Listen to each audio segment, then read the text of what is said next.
Hello and welcome back. For those of you who do not know me, I'm Deputy Montez, your school resource officer. Today we will be conducting our first option-based training drill of the school year.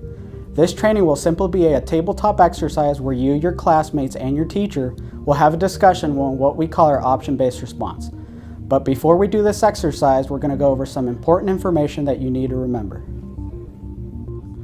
What is our option-based response? Our options-based response is exactly what it sounds like. It's an emergency situation. We have options on how we choose to respond to the situation. The ways of just a traditional lockdown no longer exist.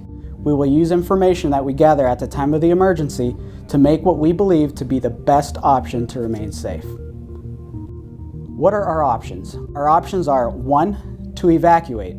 If the information you receive in the time of the emergency leads you to believe that you can get out of the building safely, then you have the green light to do so. Number 2, to lock down. The information you receive leads you to believe that locking down inside a room gives you the best chance to remain safe, then you need to take action to secure the room. 3, to counter. This is the last choice option where you would need to counter or fight off the threat with any and every resource that you have. Keep in mind that you could have the advantage in numbers, gravity, and body weight. What information will you receive?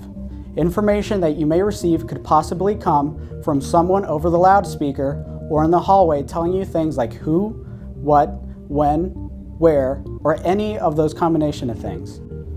Or information that you may receive can simply be what you gather with your own senses like sight, sound, and smell. It is important to remember that whatever you choose to do, that you do it without hesitation and at 100% of your ability. It's also important to know that this option-based response can be applied to any situation or location, like if you're in a cafeteria, library, gym class. The same 3 options exist with those environments as well.